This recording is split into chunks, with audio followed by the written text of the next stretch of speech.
तो टॉपिक मैं स्टार्ट कर रहा हूँ, सिर्फ आपको भी समझना है। कोई माइंड नहीं लगाना कि हमारे पास नोट्स नहीं है, कैसे समझ में आएगा। तो इस नेगेटिविटी को तो पहले लाना ही नहीं है माइंड में कि आज हमें बिना नोट्सों के भी समझ में आएगा।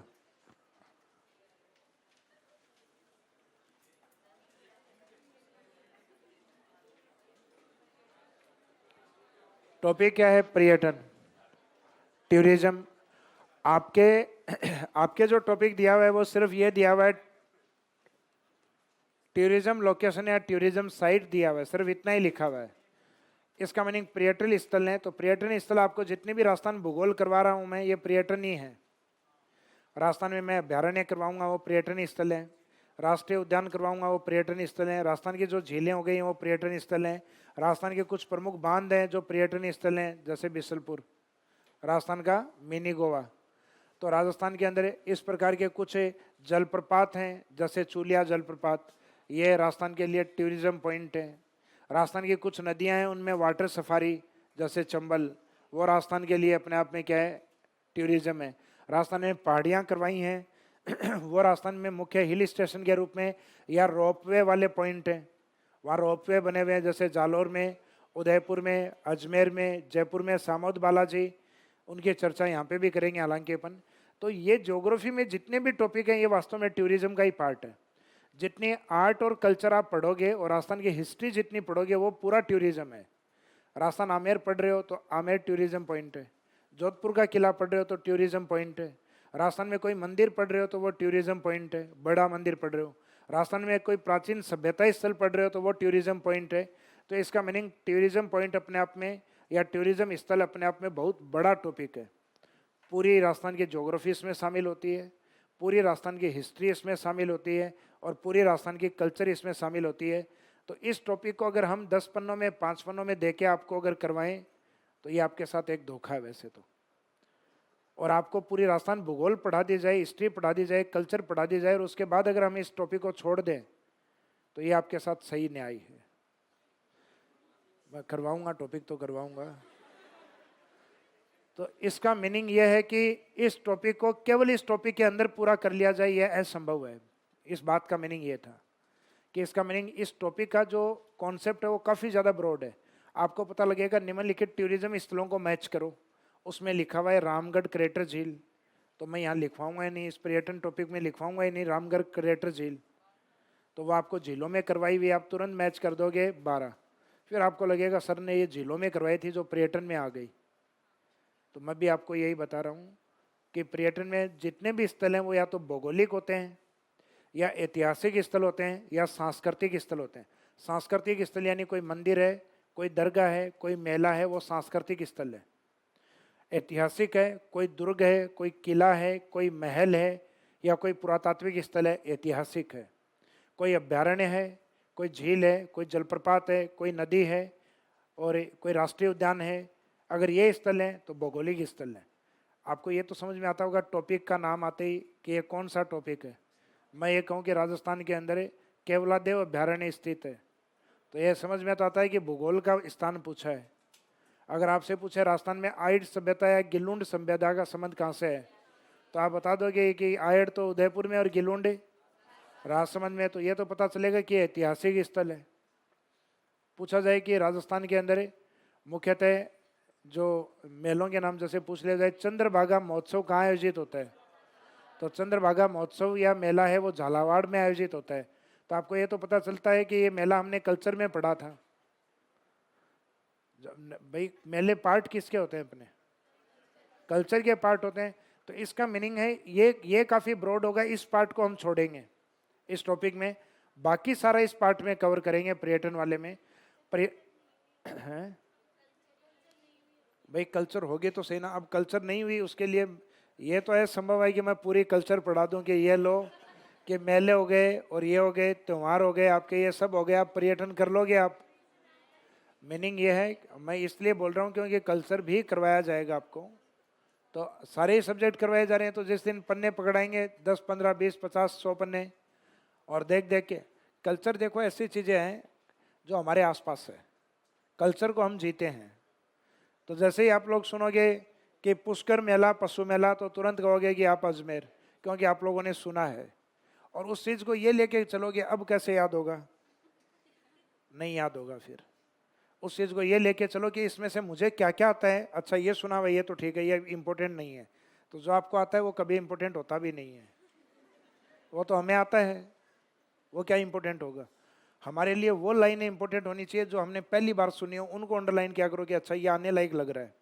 तो ये धीरे धीरे फीलिंग आपके अंदर खुद ही आएगी। जब नोट्सों को ऐसे पढ़ो तो उन चीज़ों को इंपॉर्टेंट करना जो आपने पहली बार सुनी हो। जैसे कई बार सामने वाला पढ़ाने वाला टीचर क्या होता है, आपकी सुनी हुई भी और आपको कहता है राइट टिक करो, तो आप लगे रहते हो राइट टिक करते हैं। मत करो, क्योंकि उस चीज़ का आपको ऑलरेडी पहले से भी पता है, आपके लिए कोई इंपॉर्टेंट नहीं है वो, क्योंकि आपको आती है वो, इसलिए इंपॉर्टेंट नहीं है। तो पर्यटन के बारे में, इस टॉपिक के बारे में हम शुरुआत करते हैं। तो पर्यटन के बारे में एक तो डिपार्टमेंट ने ये तय किया कि इसको भाई घोषित क्या करें, ये बताओ कि भाई कौन से सेक्टर में इसको लिया जाए। प्राइमरी सेक्टर में लें हम इसको, सेकेंडरी में लें, या इसको टर्सरी में लें। तो तय किया गया कि भाई पर्यटन को प्राइमरी में तो नहीं रख सकते। प्राइमरी में तो खेती होती है, पशुपालन होते हैं, आखेट और शिकार होता है, खनन का कार्य होता है। जबकि पर्यटन है, पर्यटन हाथ से किया गया कार्य नहीं होता, इसमें तो इंसान अपनी, सामने वाला अपनी मर्जी से आता है। तो हम इसको एक इंडस्ट्रीज के तौर पे ले सकते हैं। तो इसको हमने सेकेंडरी में काउंट किया है। द्वितीय क्षेत्र में अपने आते हैं उद्योग। तो अपने पर्यटन को किसका दर्जा मिला हुआ है? इसको उद्योग का दर्जा मिला हुआ है। कौन से सेक्टर में? सेकेंडरी सेक्टर में शामिल है। तो पर्यटन को दर्जा दिया गया है उद्योग का, क्योंकि गवर्नमेंट को ये लगा कि अगर उद्योग इसको घोषित कर दिया गया तो कोई भी व्यक्ति जिसने टूरिज्म कोई एजेंसी खोली है, कोई टूरिज्म के लिए ट्रेवल एजेंसी काम कर रहा है, टूरिज्म घुमाने के लिए अगर किसी ने ऐसी कोई फार्म खोल रखा है, कुछ भी खोल रखा है, तो उस व्यक्ति से गवर्नमेंट पैसा ले पाए, टैक्स लगा पाए उसके ऊपर। तो क्या करो, पर्यटन को क्या घोषित करवाया इन्होंने? उद्योग घोषित करवाने के लिए उन्होंने 1989 में एक समिति गठित की गई थी। समिति का नाम था मोहम्मद यूनिस समिति। क्या नाम था? पॉलिटी कौन से सर पढ़ाते हैं आपको?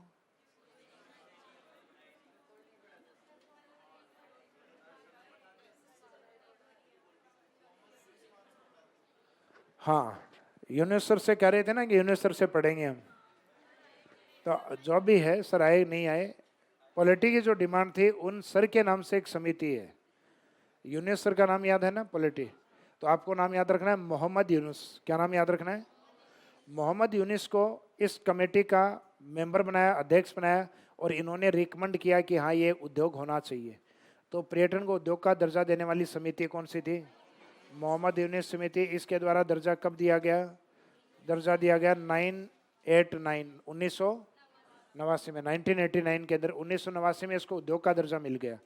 फिर अपने यहाँ इसको कहा गया कि एक जन उद्योग है। जन उद्योग का मीनिंग इसमें लोग आते हैं, लोगों का उद्योग है, लोगों का आगमन होता है। तो इसको जन उद्योग का दर्जा दिया गया सन 2004-5 में।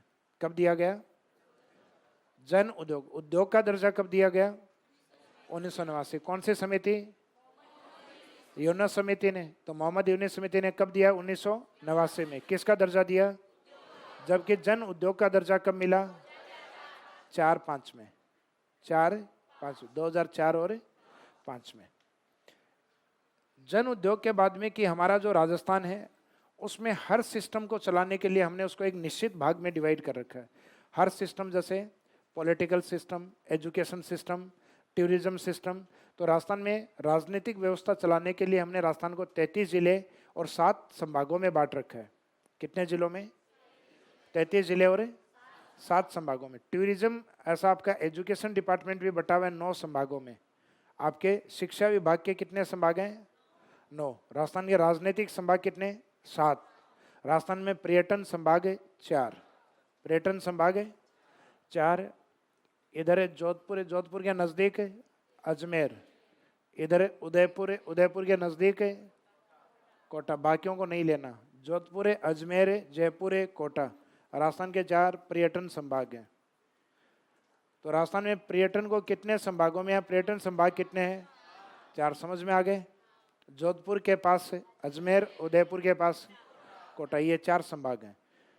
फिर अपने जो पर्यटन विभाग है उसने तय किया कि पर्यटन विभाग जब बन ही गया है तो इसका एक लोगो बनाया जाए। तो इसका जो टूरिज्म का अपना जो लोगो है उस टूरिज्म के लोगों के अंदर अपन यहाँ बीच में देखते हैं कि बीच में एक ऊंट दिखाई देता है, अपने को यहाँ दिखाई देता है।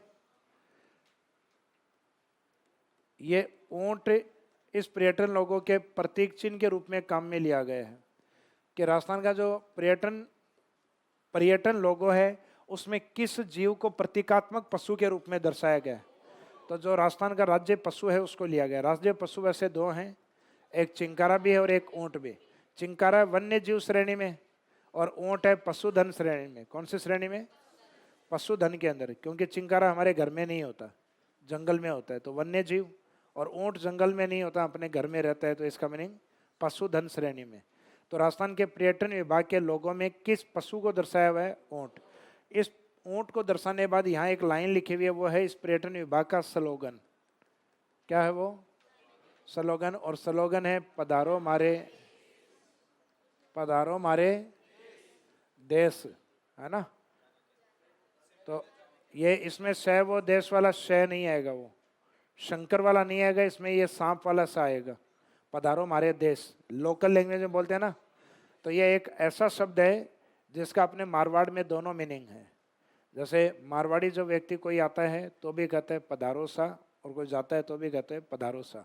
तो एक ही साथ दोनों का स्वागत किया जा सकता है। कोई बैठा है तो उसको तो कहते हैं पधारो सा, आ रहा है उसको कहें पधारो सा। इसका मीनिंग हमारा लोगो ऐसा है जो बढ़िया है। जिससे पहले लोगो था जाने क्या दिख जाए। जाने क्या दिख जाए का मीनिंग यहाँ ये है कि ये नहीं कि कहाँ कहाँ क्या दिखेगा। इसका मीनिंग ये है कि हमारे राजस्थान के कल्चर में इतनी विविधताएं हैं कि आप पश्चिम में जाओगे तो आपको एक अलग कल्चर दिखेगा, आप उत्तरी राजस्थान में जाओगे एक अलग कल्चर है, पूर्वी राजस्थान में जाओगे तो उनका अलग कल्चर है, मेवाड़ी और हाड़ौती वालों का अपना अलग कल्चर है। तो इसका मीनिंग अलग अलग जगह अपने को जाने क्या दिख जाए, इस संदर्भ में एक लोगो दिया गया था बीजेपी गवर्नमेंट के टाइम। उससे पहले भी यही था हमारे, और उसके बीजेपी जाने के बाद भी हमारे वही है पधारो हमारे देश। तो ये चेंज किया गया वापस, और अभी ये नाम रखा है पधारो हमारे देश। ये स्लोगन है हमारा इसके चारों। इसके नीचे गवर्नमेंट ने आजकल एक टैग कर रखा है, एक लाइन टैग की है इन्होंने। अब ये टैग लाइन क्या है? अब ये टैग है जो मैं बोल रहा हूं अभी, ये है Rajasthan the incredible state of India, Bharat का अतुल्य राज्य। राजस्थान है भारत का अतुल्य राज्य। टैग क्या होता है? जैसे आपका कोई मित्र या मित्री आपको मिली 10, 5, 15 साल बाद, जैसे स्कूल से निकले थे उसके बाद, लड़कियों को उनकी फ्रेंड मिली, लड़कों को उसको कोई भाईला मिला उसको, तो तुरंत वो क्या करता है, सेल्फी लेता है, बैठ के चाय पीते हैं, समोसा खाते हैं सोडाने का, और कहते हैं ओ राज बहुत दिनों बाद मिले, तेरे नंबर देना और ये नंबर देना। और बाद में क्या करता है, आजकल एक ट्रेंड चला हुआ है फेसबुक, वो तुरंत उस फोटो को लगाएगा फेसबुक और नीचे टैग करेगा बचपन का भाईला मिला जिसके साथ मैंने सोडान। अब वो जो नीचे लिखा है ना बचपन का भाईला मिला, सोडानी की लस्सी दोनों ने साथ पी, वो है टैग। वो फोटो लगाई और उसके नीचे उसने क्या किया, वो टैग किया। तो इस पर्यटन विभाग के जो नीचे जो टैग लाइन है, अगर वो टैग पूछे गए तो बताना है कि राजस्थान भारत का अतुल्य राज्य है। ये भारत यूज करता है, भारत अतुल्य राष्ट्र, यानी भारत एक अतुल्य देश, ये यूज करता है। और उसको कॉपी करके हमने चिपका दिया, राजस्थान भारत का अतुल्य राज्य है। भाई विश्व में जगह नहीं है लेकिन भारत का अतुल्य राज्य राजस्थान है। तो इसका meaning Rajasthan the incredible state of India. तो ये इसका टैग लाइन है। क्या लाइन है? इसको गलती से कई स्लोगन बोलते हैं, तो ये स्लोगन लाइन नहीं है। स्लोगन लाइन तो ये लिखी हुई है पधारो हमारे देश। तो ये 2-3 बातें आपको पता होनी चाहिए। एक तो नॉर्मल सी बात है कि पर्यटन विभाग के लोगों में कौन सा जीव है, तो प्रतीकात्मक पशु हमारे ऊंट है। इसमें स्लोगन लाइन क्या है, पधारो हमारे। नीचे टैग क्या किया हुआ है, राजस्थान भारत का अतुल्य राज्य। राजस्थान भारत का अतुल्य राज्य, यानी उसकी कोई तुलना नहीं कर सकता किसी राष्ट्र से, किसी राज्य से।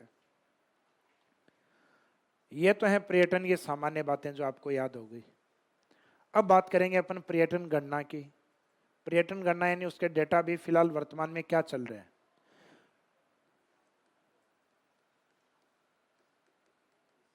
यानी इस टॉपिक में अपने अलग अलग पार्ट होंगे। सामान्य परिचय, तो सामान्य परिचय वाला पार्ट मैंने आपको करवा दिया है। अब पर्यटन गणना वाला पार्ट। सामान्य परिचय के अकॉर्डिंग बताओ कि पर्यटन को जन उद्योग का दर्जा कब दिया गया। 2004। पर्यटन पर्यटन को उद्योग का दर्जा किस समिति के अनुसार दिया गया? मोहम्मद यूनिस समिति के अनुसार। कब? 1889। पर्यटन विभाग का लोगो क्या है? लोगो जो अंदर लिखा हुआ है, पधारो हमारे। टैग,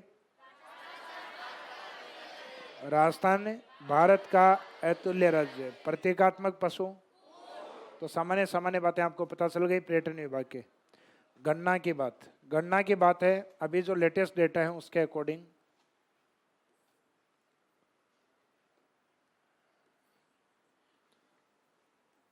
लेटेस्ट गणना का मीनिंग है अभी जो अपने इकोनॉमिक रिव्यू में 2021 वाले दिए हुए, थोड़ा सा कंपेयर करके देख लेते हैं अपन 2020 वालों से 2021। तो अपने 2020 में राजस्थान में जो पर्यटक आए थे और 2021 में बहुत ज़्यादा अंतर तो नहीं है।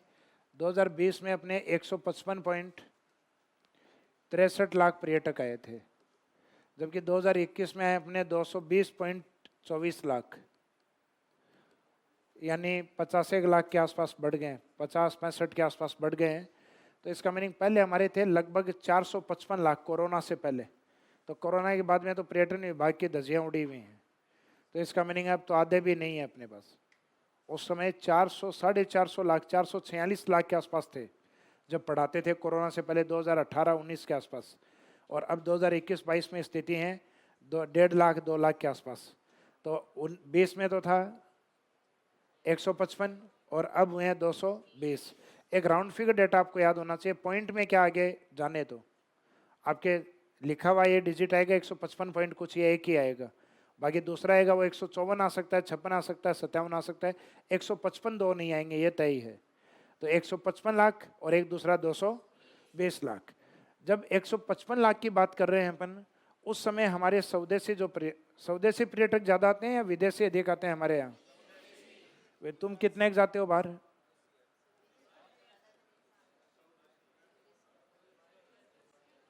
भाई तुम बाहर कितने जाते हो? नहीं जाते, तो बाहर वाले भी उतने ही आते हैं। भाई तुम ही नहीं जाते, वो क्यों आए? इसका मीनिंग ये है कि हमारे विदेशी पर्यटक कम आते हैं। विदेशी पर्यटक, स्वदेशी पर्यटक हमारे ज़्यादा आते हैं।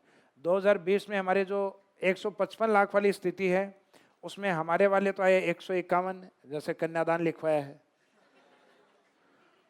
और विदेशी आए हैं लगभग 4 लाख के आसपास, 4.46 लाख हैं। अच्छा, ये डॉलर में, तो ये 151 और वो 155 याद है ना, घटा के देख लो, बाकी विदेशी है ना। तीनों याद रखने की आवश्यकता नहीं, वो मूर्खों का काम होता है। तो दो ही डेटा याद करने होते हैं, 155 कुल, 151 हमारे वाले, बचे हुए विदेशी। फिर इसमें 2020 में, तो 2020 के अंदर लॉकडाउन सेकंड, और लॉकडाउन सेकंड में ही भारत को पता चला था कि वास्तव में कोरोना क्या होता है। पहले में तो मुंह के डांटे बांध के निकाल दिया था, सेकंड वाले के अंदर सब कुछ बांध लिया लेकिन रुक नहीं रहा है, और ऑक्सीजन के सिलेंडर नहीं मिल रहे हैं। तो सेकंड वाला एक तरीके का डिजास्टर था हमारे यहाँ। भाई एक आपदा की तरह आया था। सेकंड में तो साफ हो गए लोग, पता ही नहीं चला, जिन हॉस्पिटलों में हुए उसमें ऐसे गए, पता ही नहीं चला। तो 220 लाख जिस टाइम आए, उस टाइम अपने जो स्वदेशी वाले थे, सारा मामला इन्होंने ही संभाला था।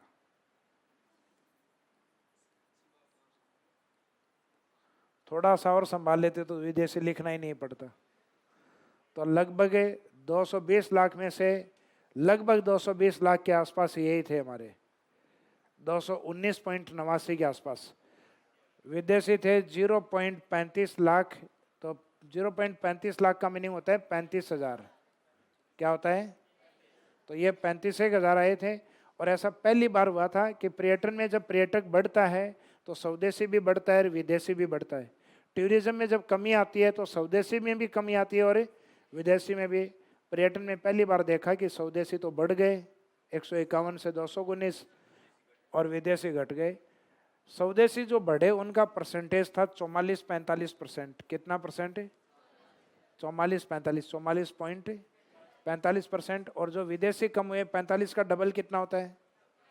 90 में 2 और जोड़ो, पहले डबल करो और बाद में 2 और जोड़ दो, कितना? 92% के आसपास विदेशी पर्यटक हमारे कम हो गए। तो अगर एग्जाम में आए कि इस बार पर्यटन में बढ़ोतरी हुई है, ये लाइन अगर आए तो ये लाइन सही है क्या? ये लाइन बिल्कुल सही है, पर्यटन में बढ़ोतरी हुई है। भाई 155 से 220 बढ़ा है क्या? तो मैं भी यही कह रहा हूँ, पर्यटन में बढ़ोतरी हुई है। सही बात है, सही बात है। पर्यटन में स्वदेशी पर्यटक एवं विदेशी पर्यटक दोनों में बढ़ोतरी हुई है, ये बात गलत है। स्वदेशी तो बढ़ रहे हैं लेकिन विदेशियों में कमी आई है। लेकिन कुल पर्यटन में क्या हुई है? तो पर्यटन में बढ़ोतरी हुई है, इसका मीनिंग कुल की बात चल रही है। जब तक स्वदेशी विदेशी नहीं बोला जाए तब तक। तो पर्यटन में बढ़ोतरी हुई है, हुई है। स्वदेशी बढ़े हैं, विदेशी, क्योंकि उस समय भारत ने सभी इंटरनेशनल फ्लाइट, भारत ने क्या, उस टाइम बाहर वालों ने बंद कर दी कि कहीं जाना है तो चले जाओ, भारत नहीं जाना है। भाई ये मानो कि यूएसए में जब डेथ रेट बहुत तेज बढ़ रही हो, आया हर व्यक्ति यूँ कोरोना वार वही निपट गया, और उस समय भारत से कोई कहता है यूएसए जाना चाहता हूँ, भारत ने कहा नहीं अभी नहीं, अभी हमारी सारी इंटरनेशनल सर्विस बंद है, वहाँ की बीमारी यहाँ लेकर आओगे। भाई उसको इसलिए नहीं कि जाने से नहीं रोक सकते, उसको इसलिए कि वहाँ की बीमारी गया तो आएगा तो सही वापस, तो लेकर आएगा ये। क्योंकि हर कोई जाने वाला शक्ति कपूर की तरह ही होता है, आया हूँ तो लेके तो जाऊंगा, आऊ है।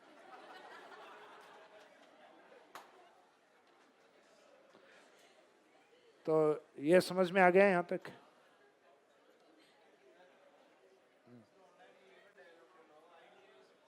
उसमें नहीं आएंगे भाई। ऑनलाइन में आप लोगों में से मेरे से कोई पढ़ा है तो उसको यूं लगा होगा कितना बोरिंग टाइप पढ़ाता है आदमी उसमें।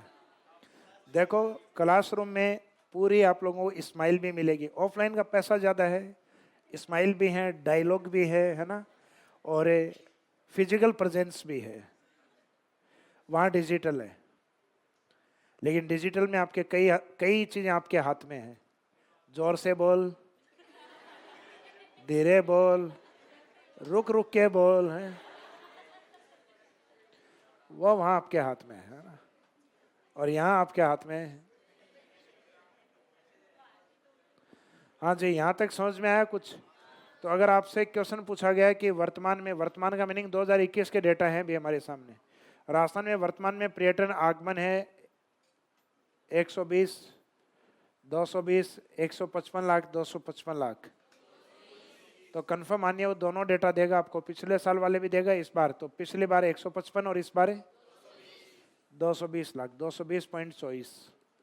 स्वदेशी पर्यटकों में बढ़ोतरी इस बार हुई है 44-45, और विदेशियों में कमी हुई है लगभग डबल। इनमें जितनी बढ़ोतरी हुई इनकी उतनी डबल में कमी हुई है, -92%, 92% कम हो गए। अब इस बार पहली बार ये देखा गया, देखो हमारे जो पर्यटक आता है, स्वदेशी आया तो भी तो कहीं से आया होगा, विदेशी आया तो भी कहीं से आया है। तो अगर स्वदेशी आया तो स्वदेशी कहाँ से आया होगा? तो हमारे पड़ोसी राज्य में देखो, अच्छा पैसा कमाने वाला बिजनेस वाला राज्य कौन सा है? गुजरात। तो हमारे स्वदेशी पर्यटक सबसे ज़्यादा आते हैं गुजरात से। कुछ तो देखो इसलिए आते हैं, दारू बैन है वहाँ। तो आज के व्यक्ति का लाइफ स्टैंडर्ड या एक स्टाइल मानिएगा आप, कि वो मानता है कि मैं, भाई पैसे वाला लोग है, उनके लिए लेकर शराब पीना अपने आप में उनके एक पैसे से जुड़ी हुई चीज़ है। तो गुजरातियों को ये लगता है कि भाई इधर काम नहीं बन रहा तो पड़ोस में जाके बना के आए। उदयपुर, माउंट आबू, सिरोही इस साइड में खूब आते हैं। फिर कुछ थोड़े से धार्मिक टाइप होते हैं, वो पहुंचते हैं अजमेर पुष्कर। कहाँ पहुंचते हैं? अजमेर पुष्कर। तो स्वदेशी पर्यटक हमारे सबसे ज़्यादा किस राज्य से आते हैं? गुजरात। विदेशी हैं तो विदेशियों में तो देशों के नाम बताने पड़ेंगे अपने को। जनरली हमारे रिकॉर्ड में रहता था फ्रांस, लेकिन इस बार फ्रांस का रिकॉर्ड तोड़ दिया यूएसए ने। यूएसए की ओर से 21% है इस बार। कितने परसेंट है? 21%। उसके बाद में फ्रांस है, उसके बाद में ये भरोसा नहीं हो रहा मेरे को। अब ये तो मेरे को लग रहा है कोई चकमा शरणार्थी हैं जिन्होंने अपने आप को कह दिया पर्यटक हैं। भाई चकमा शरणार्थी वो होता है जो सीमा पे चकमा देके इधर आ गया है, बांग्लादेशी। अब उनको पकड़ा जा रहा है तो वो कह रहे हैं पर्यटक हैं, और यहाँ नहीं बात वीजा मंगवा लेते हैं पिछले से कि भाई वीजा बनवा के भेज दो। इस तरीके से मतलब बहुत सारे ब्लंडर चलते हैं। तो इसका मीनिंग है इस बार हमारे नंबर 3 पे रिकॉर्डेड बांग्लादेशियों को माना जा रहा है। अब वो रीजन क्या रहा है ईश्वर ही जाने। तो विदेशी पर्यटन इस बार हमारा चेंज हुआ है। जनरली हम आंसर क्या मानते थे, पिछले 10, 15, 20 सालों का जितने रिकॉर्ड आपके हाथ आए उतने रिकॉर्ड खंगाल के देख लेना, सब में ज़्यादा पर्यटक फ्रांस दिया हुआ है। तो इसका मीनिंग थोड़ा ट्रेंड से हटके आंसर है इस बार। तो आ सकता है क्वेश्चन कि विदेशी पर्यटकों में भारत में राजस्थान में सर्वाधिक कहाँ से पर्यटक आए हैं?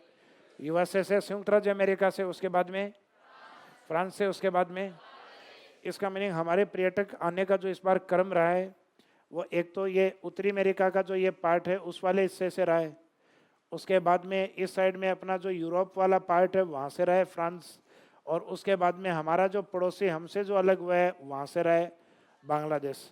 तो विदेशी पर्यटक सबसे ज़्यादा तो आए हैं यूएसए से, फिर आए हैं फ्रांस से, और उसके बाद में आए बांग्लादेश से। समझ में आ गया? अब आए कहाँ पर हैं, पहुँचे कहाँ पर हैं वो देखो।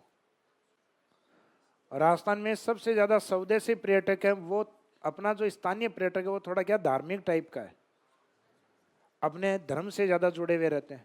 भाई घर वाले कहते हैं कि भाई चलो घूमने के लिए चलें, तो अपना पहला उद्देश्य ये होता है कि भाईले के साथ नहीं जा रहे तो कहते हैं चलो पुष्कर चलते हैं, चल तो दरगाह दिखा के लाते हैं, ख्वाजा साहब की दरगाह। इसका मीनिंग हमारे पहला जो पॉइंट होता है घर वालों के साथ में तो 100% यही होता है कि धार्मिक स्थान ज़्यादा से ज़्यादा होने चाहिए। तो इसका मीनिंग ये है कि अपने स्वदेशी पर्यटक सबसे ज़्यादा कहाँ आते हैं? अजमेर। और अजमेर के साथ दूसरा पॉइंट बोला जाता है पुष्कर, उसी का ही एक पार्ट है। तो अजमेर पुष्कर में हमारे पर्यटक स्वदेशी सबसे ज़्यादा होते हैं। विदेशी सर्वाधिक कहाँ आते हैं? तो विदेशी जयपुर आना पड़ेगा, मजबूरी है, इंटरनेशनल एयरपोर्ट ही यहाँ पर है। भाई फ्लाइट से आएंगे या दिल्ली पहुँचेंगे, दिल्ली से फिर जयपुर पहुँचेंगे। तो विदेशी पर्यटक सबसे ज़्यादा जयपुर, जयपुर के बाद उदयपुर, उदयपुर के बाद जोधपुर, जो एयरपोर्ट है ना जहाँ पर मेन, वहाँ पे रहता है विदेशी पर्यटक।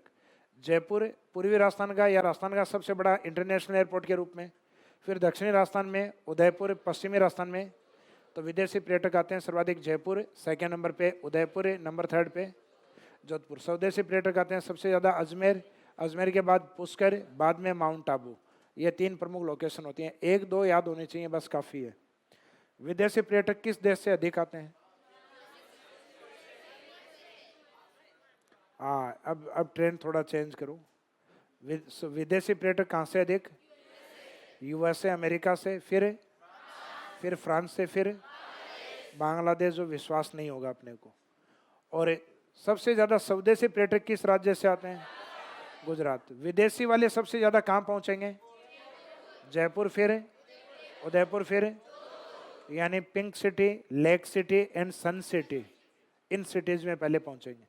और स्वदेशी वाले अजमेर, पुष्कर, माउंट आबू, ये क्षेत्र। अब होता है पर्यटन के अपने क्या क्या चीज़ें कवर की है। पर्यटन का अपने डेटा कवर कर लिया, पर्यटक किस देश से आते हैं, अपने यहाँ पहुँचेंगे उन स्थानों के नाम। अब आता है एक समय, समय यानी पर्यटकों के आने का सबसे बेस्ट टाइम पीरियड क्या होता है। तो देखो पर्यटन के लिए अपन जो समय होता है वो 12 महीने को 3-3 महीनों के पार्ट में डिवाइड करते हैं। एक तो होता है शुरुआत के 3 महीने जनवरी से मार्च, फिर अप्रैल से जून, फिर जुलाई से अगस्त सितंबर तक, फिर है अक्टूबर, नवंबर, दिसंबर। 3-3 महीनों के गैप है उसको काउंट किया जाता है, यानी जनवरी से मार्च, अप्रैल से जून, आगे जुलाई से सितंबर तक और अक्टूबर से दिसंबर तक। तो चाहे स्वदेशी पर्यटक हो चाहे विदेशी पर्यटक हो, पहले डेटा अलग अलग होते थे। आजकल स्वदेशी जिस टाइम आते हैं, विदेशी जिस टाइम आते हैं, स्वदेशी भी उसी टाइम। पहले तिमाही में सर्वाधिक आते हैं दोनों ही। पहला तिमाही जनवरी, फरवरी, मार्च। तो स्वदेशी सर्वाधिक जनवरी, फरवरी, मार्च, विदेशी सर्वाधिक जनवरी, फरवरी, मार्च। ये महीनों के ग्रुप को देके रखते हैं, एक महीना नहीं होता, इसमें महीनों के समूह होते हैं। सबसे कम ये उस समय आते हैं जो इसके बाद में 3 महीने आते हैं। और उसमें क्यों कम आते हैं ये सबको पता है। अभी आपको कहा जाए कि भाई बाहर जाके एक बार देख के आना बाइक कहाँ खड़ी है ना, कई तो यहाँ तक हैं कि जो बाइक लेकर आते हैं क्लास छूटने के आधे घंटे बाद जाके इंतज़ार करते हैं ठंडी कब होगी। पानी की बोतल रखते हैं, कई तो सीट पे डालते हैं पहले और बाद में बैठते हैं, भाई गर्मी है। तो इस समय पर्यटक सबसे कम आते हैं अप्रैल से लेके और जून के बीच में। ये समझ में आ गया। तो अपने पर्यटक सबसे कम किस तिमाही में आते हैं? याद रखो, पहले 3 में ज़्यादा आएंगे, बाद वाले 3 में कम आएंगे। बाकी जो बीच में बच गए उनमें एवरेज रहते हैं, उनमें बिल्कुल कम नहीं होते। बिल्कुल कम होते हैं अप्रैल, मई और जून के अंदर। यहाँ तक समझ में आ गया? तो ये पर्यटन डेटा आपका कंप्लीट हो गया। तो राजस्थान में, किताबें बंद मत करो, रुक जाओ, भी पढ़ा रहा हूँ अभी। तो गेट बंद करूँ क्या?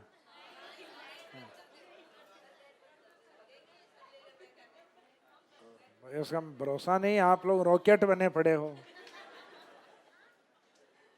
मैंने कल परसों ही कहा था लॉन्च हो जाओगे तो बाद में घर वाले ढूंढते रहेंगे, है ना।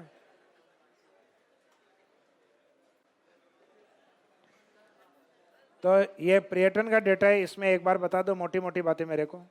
अब ये राजस्थान में कुल पर्यटक 2021 में कितने आए? 220 लाख। स्वदेशी उसमें 220 में से 219.89, विदेशी 35,000 थे। कितने थे? उसमें स्वदेशी और विदेशी दोनों में बढ़ोतरी हुई है। स्वदेशी में हुई है, विदेशियों में। विदेशी सर्वाधिक कहाँ से आए? यूएसए से और फ्रांस और किस जगह सर्वाधिक आए? जयपुर, उदयपुर, जोधपुर। स्वदेशी सर्वाधिक सही कहाँ सर्वाधिक? अजमेर और पुष्कर, माउंट आबू। कौन से महीनों में अधिक आते हैं? जनवरी, फरवरी, मार्च। कम आते हैं अप्रैल, मई, जून। सेकेंड तिमाही में सबसे कम आते हैं। और उसके बाद में जो ये पर्यटन वाले जो डेटा थे उसमें मैंने यही था बस। अब उसके बाद में आता है पर्यटन सर्किट, जहाँ से जनरली आपके क्वेश्चन आते हैं। टूरिज्म सर्किट वाला पॉइंट।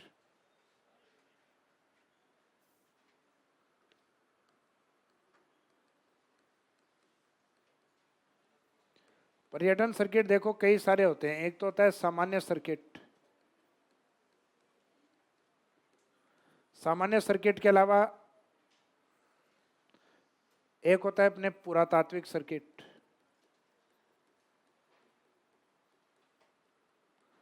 और आजकल कुछ सर्किट नए नए और आ गए, जैसे eco adventure circuit.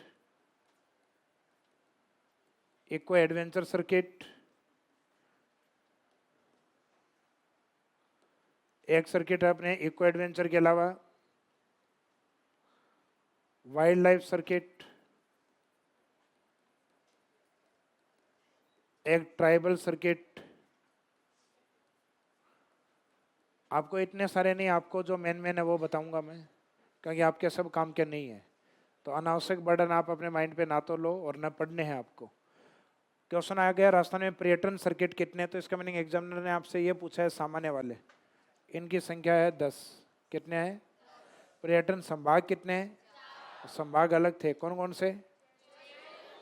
Jodhpur, Ajmer, Udaipur, Kota. पश्चिमी राजस्थान उसके पास वाला, दक्षिणी राजस्थान वाला उसके पास वाला। पश्चिमी राजस्थान जोधपुर, पास वाला अजमेर। दक्षिणी राजस्थान वाला उदयपुर, पास वाला कोटा। सामान्य सर्किट 10 हैं, तो सर्किट अलग होते हैं अपने आप में।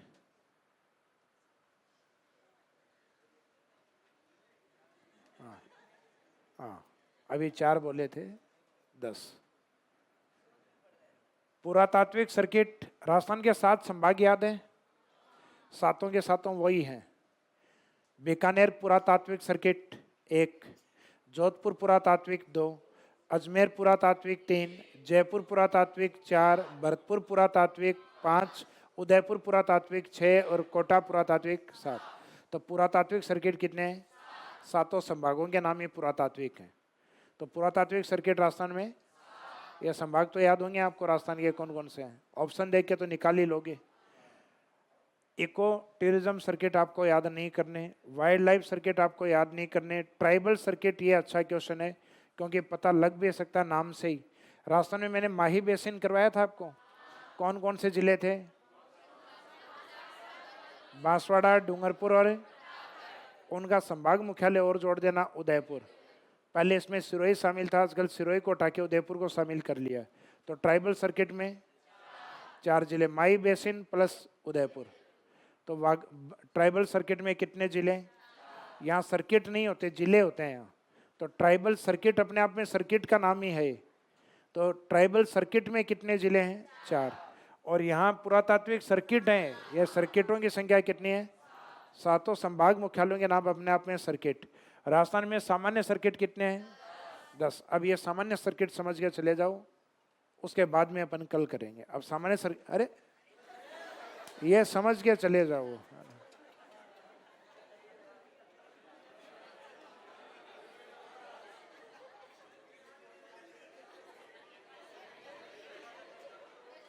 भाई ये स्पीड क्या खा के आते हो आप लोग हैं? मेरे को लग रहा है वो डीजल वाली गाड़ी में गलती से पेट्रोल डल जाता है ना, या तो बंद हो जाती है या वो रॉकेट बन जाती है फिर है।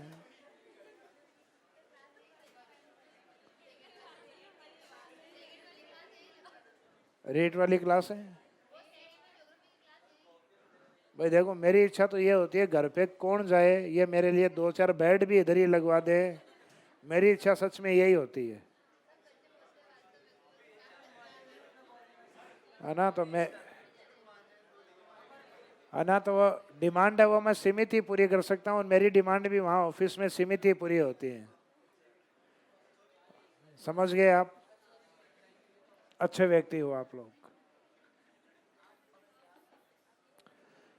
आगे वाली 2 मिनट में आपको 10 सर्किट याद होने चाहिए। एक का नाम है शेखावाटी सर्किट, जिले याद है? बताओ। चोरू, सेकर, झुंझुनू। अलवर सर्किट में अलवर के 2 पार्ट हैं, एक तो सरिस्का और एक सिलीसेड। स और सरिस्का और सिलीसेड।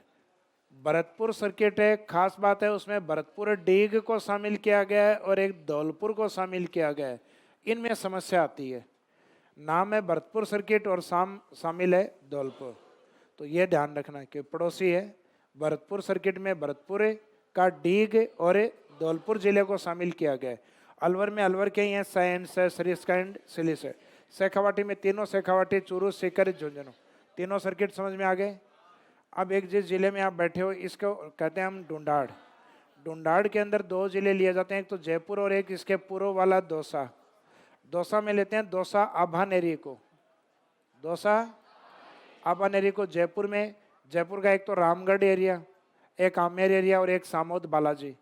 तो जयपुर में सबसे इम्पोर्टेंट तो एक किला आमेर, बालाजी का मंदिर सामोद, और एक अपने रामगढ़ जयपुर। ये गलताजी वगैरह जाते हैं ना वो एरिया, तो उसके कारण फेमस है टूरिज्म में रामगढ़, सामोद। और तो आपको ये देखना है जयपुर में क्या क्या टारगेट किया, आमेर को, सामोद, बालाजी को, रामगढ़ को। दौसा में क्या टारगेट किया, दौसा, आभानेरी को। इस पूरे को हम कहते हैं ढूंढाड़ सर्किट। कौन सा सर्किट? इस साइड में आते हैं हम रणथंभौर सर्किट। क्या नाम है? रणथंभौर सर्किट में एक तो सवाई माधोपुर और एक टोंक। सर्किट को रणथंभौर के नाम से बोला गया, जिले के नाम से नहीं बोला गया। तो रणथंभौर सर्किट में सवाई माधोपुर और टोंक, तो इसमें टोंक को साथ लिया, ये ध्यान रखना। ढूंढाड़ में जयपुर के साथ दौसा, भरतपुर में भरतपुर के साथ धौलपुर, अलवर में सैंड, सरिस्का एंड सिलीसेड, और इसमें चूरू, सीकर और झुंझुनू। तो इधर शेखावाटी, अलवर, भरतपुर, ढूंढाड़, रणथंभौर। रणथंभौर में सवाई माधोपुर और टोंक। नीचे हाड़ौती संभाग है, तो हाड़ौती संभाग में 12 को बाहर रखा है, 12 को बाहर रखा है। बाकी शामिल किया गया कोटा, बूंदी और झालावाड़, क्योंकि 12 नाम की कोई रियासत थी भी नहीं। 12 तो बाद में बना है, अब से 20-25 साल पहले बना हुआ जिला है। तो इसका मीनिंग है 12 कोई रियासत नहीं थी, रियासत थी बूंदी, कोटा और अंतिम रियासत थी झालावाड़। तो हाड़ौती सर्किट में 3 ही शामिल हैं, 12 को बाहर करके। तो इधर शेखावाटी, इधर बीच में ढूंढाड़, नीचे हाड़ौती, और पूर्वी राजस्थान में इधर अलवर, भरतपुर, रणथंभौर, अलवर, भरतपुर, रणथंभौर। समझ में आया यहाँ तक? तो 3 ये हो गए, शेखावाटी, ढूंढाड़ और हाड़ौती। कितने हो गए? 6।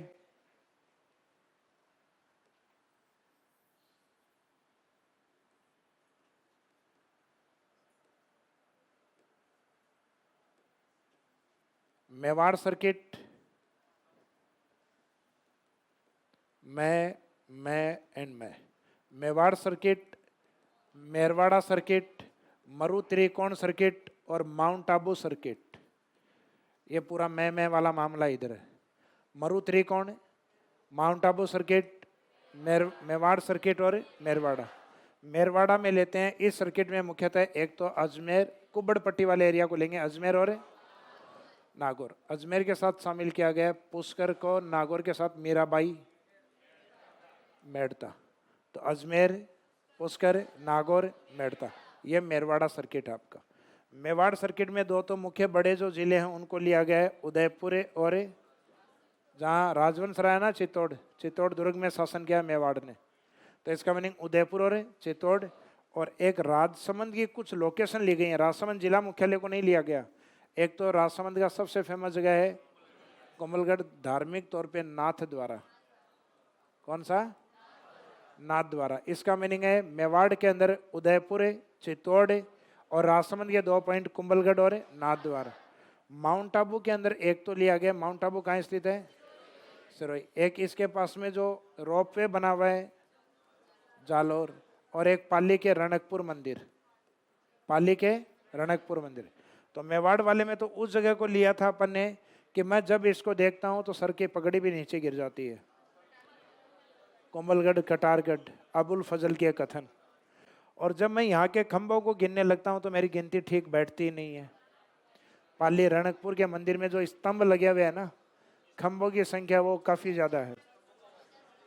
हाँ, जो स्तंभों का जो वन कहा जाता है क्या इसको, तो कहा जाता है इनकी काउंटिंग करने बैठते हो तो ये ठीक नहीं बैठती हैं। ये तो दूर की बात है, तो 1444 है क्या? तो ये 1444 तो बहुत बड़ी संख्या है। आप 2.5 दिन के झोपड़े में कुछ एक ही हैं, वही काउंट नहीं कर सकते सही तरीके से। तो इसका मीनिंग है वहाँ पे कोई झाड़ू वाड़ू वाले जो लगाते हैं ना, वो यही कहते हैं कि भाई पैसे दो फिर बताऊँ यहाँ कितने हैं, कैसे काउंट करना है। तो उनको काउंटिंग का तरीका पता है कि कैसे किस तरीके से काउंट करना है। आप तो या तो काउंट करोगे तो काउंट किए हुए को वापस कर लोगे, या कोई ऐसा होगा जिसको काउंट ही नहीं करोगे। तो ये काउंटिंग 2.5 दिन के झोपड़े में ही ठीक नहीं बैठती, तो 1444 में तो बहुत बड़ी बात है। जब नोट ही गिनते हैं ना, जब 10-10 के 20-20 के नोट, 1 2 3 4, जैसे 69-79 आता है तब गड़बड़ हो जाती है कई बार।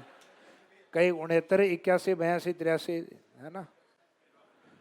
तो मरु त्रिकोण के अंदर राजस्थान के 4 बड़े जिले शामिल हैं, जय, बी, जय, जिसमें बाड़मेर को एक तरीके से सैद्धांतिक है, मान्यता है, प्रैक्टिकल रूप से इसको शामिल नहीं किया है। ये आरएस में पूछा था अभी, 4 जिले दिए थे, जैसलमेर, बीकानेर, जोधपुर, बाड़मेर, और कौन सा नहीं है तो उन्होंने बाहर किसको माना?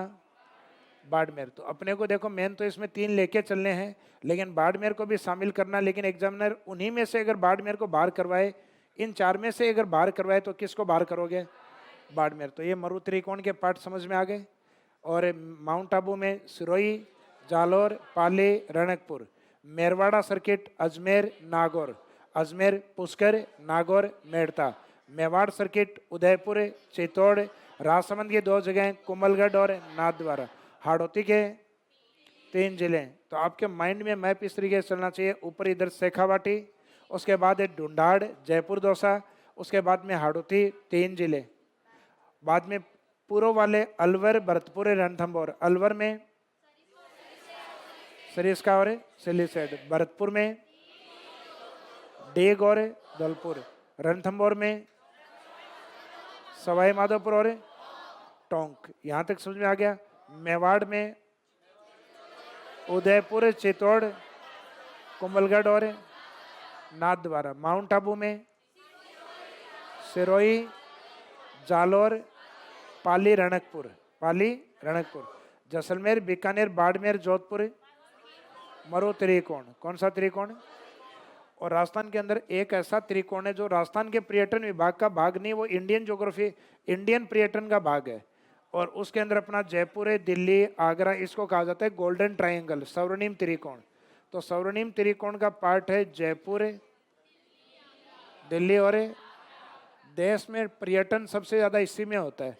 इस कारण इंडिया में इसको गोल्डन ट्रायंगल बोला गया है। क्या बोला गया है? गोल्डन ट्रायंगल ऑफ टूरिज्म, पर्यटन का गोल्डन ट्रायंगल, जिसपे अपने इधर तो भरतपुर आएगा बीच में, और इधर भरतपुर और इधर अलवर। तो इसका मीनिंग वो जिले इस पे स्थित हैं, लेकिन मेन पॉइंट कौन है? जयपुर, इधर दिल्ली और इधर ताजमहल के कारण, भारत में प्रमुख इंटरनेशनल एयरपोर्ट होने के कारण, और राजस्थान में इंटरनेशनल एयरपोर्ट होने के कारण।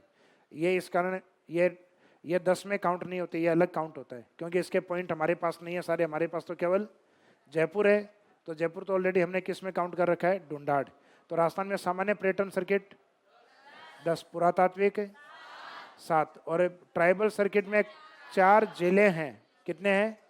4 जिले। 4 ट्राइबल सर्किट नहीं है, 4 जिले हैं ट्राइबल सर्किट में। अब जाओ जिलों अपने